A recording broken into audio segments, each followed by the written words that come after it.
Hello and welcome to the Rider Review. This is Eric Rider, and this week we're going to be looking at the 2008 movie titled Be Kind, Rewind. It is a comedy that was written and directed by Michel Gondry, and it's 98 minutes long, and the stars of the movie are Jack Black, Mos Def, Danny Glover, Mia Farrow, Melonie Diaz, and Sigourney Weaver. And the story of the movie goes something like this.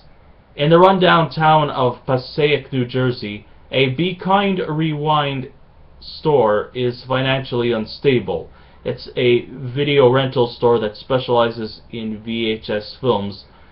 It is on the brink of being foreclosed to make way for new apartment buildings, unless the store owner, Mr. Fletcher, played by Danny Glover, can find the money to renovate his building, despite his claims that the jazz legend Fats Waller was born in this building.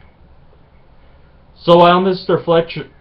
Fletcher goes on a sabbatical to find other Waller fans, he leaves it up to his stepson, Mike Coolwell, played by Mos Def, to watch over the store, while at the same time he disallows his friend Jerry McLean from entering the store.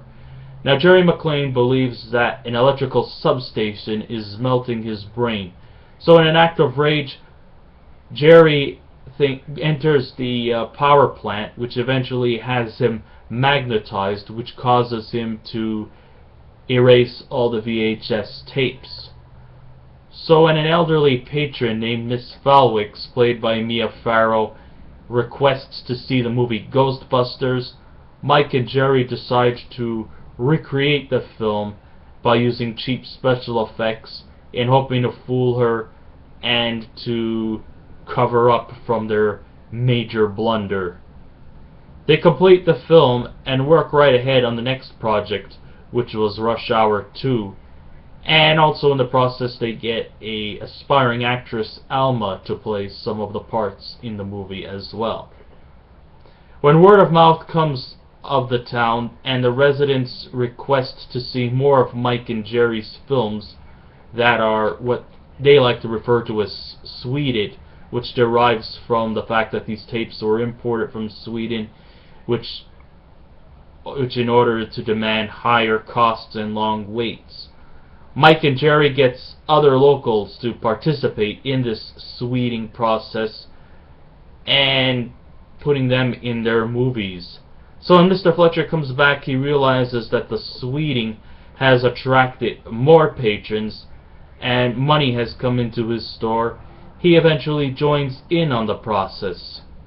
Sadly, the Sweding comes to a close once court bailiffs, played by Sigourney Weaver and Paul Dinello, enter the store. They eventually illegalize the Sweding as they believe that it's an act of piracy, so they eventually demolish the tapes. So with no hope in saving the store, Mr. Fletcher was given a 1 week's notice to evacuate from the store. This eventually leads to Jerry and the community to collaborate by putting on a mock documentary on Fats Waller on the day the store was about to be destroyed. So Fletcher invites the town to watch the movie at the store's window, and the town as well as the wrecking crew eventually ended up giving them a rousing applause, and the fate of the store is left ambiguous. Here is my points of view of the movie. Generally, I think it's like based on the arts of creating your own videos. You know, I know that a lot of aspiring filmmakers out there would really enjoy this movie because it's like the first stage to becoming a filmmaker.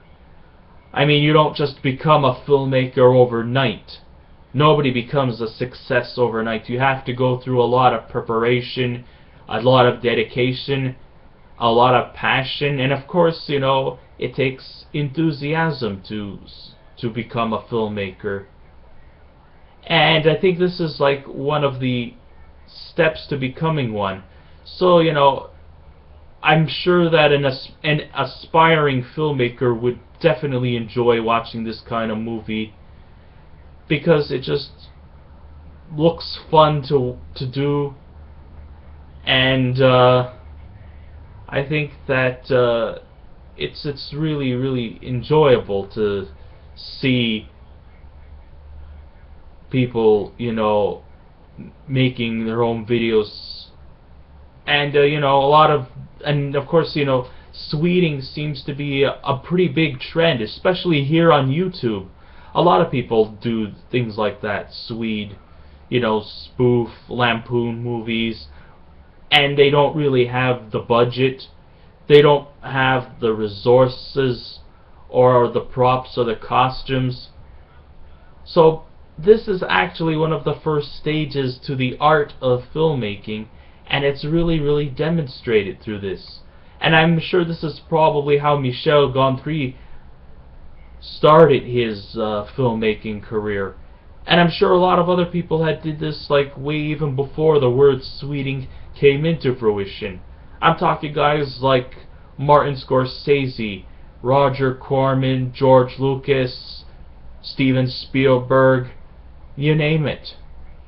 Everybody has to start somewhere, and I think the art of sweeting is where a lot of filmmakers may have began their filmmaking careers. Sure, of course, once you go into like college, university, it becomes like a science. But, making homemade videos is just the first stage, and I think this movie really clearly demonstrates how filmmakers get started, or how aspiring filmmakers should start their careers. And the do-it-yourself stuff had never looked any better, and Jack Black and Mos Def made it look very easy and fun, in spite of the fact that it's actually a very complex thing to do. But the movie itself goes just beyond the sweeting plot. I mean, it also looks at other issues like community involvement, and that even in rather poor, condemned communities like Passaic, New Jersey, community get-togethers really do come into full effect. And it looks into that kind of issue.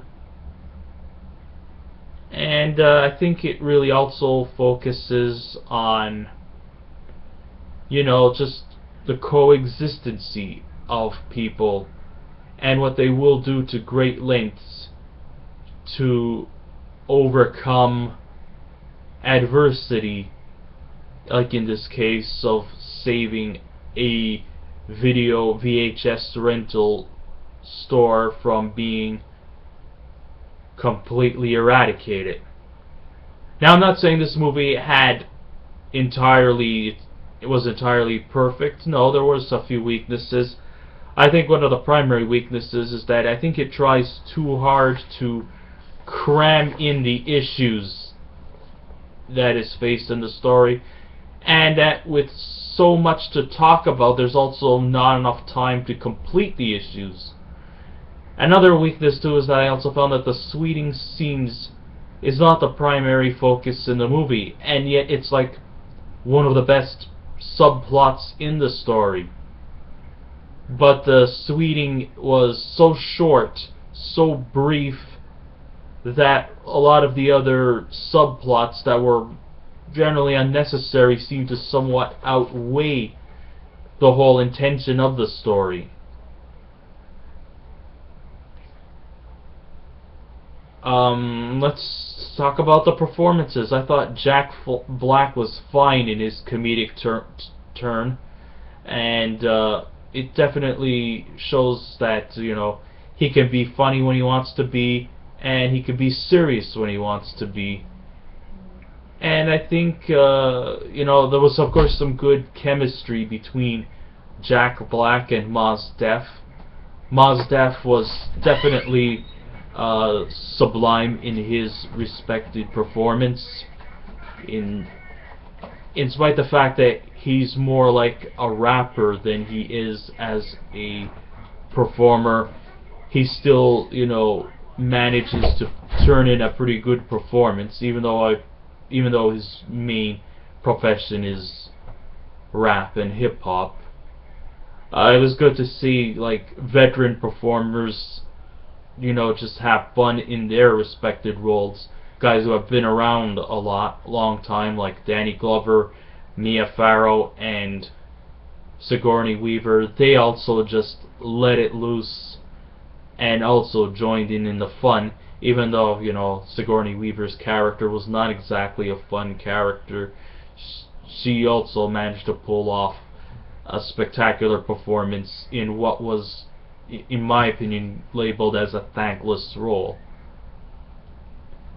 The words of exchange were played on well by the performers, especially Black and Deaf.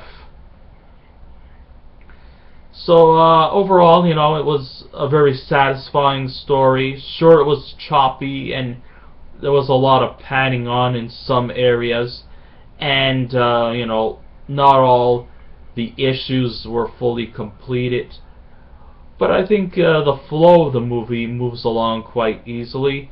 And so, if you're into making short films and do-it-yourself videos, you might enjoy this movie. And I think this is like a handy person's guidebook to do-it-yourself movies. If I was to rate this movie, I'd probably give it an 8 out of 10. Because I personally enjoyed the movie. I would have loved to see more of the plot involving the sweeting rather than all the other issues.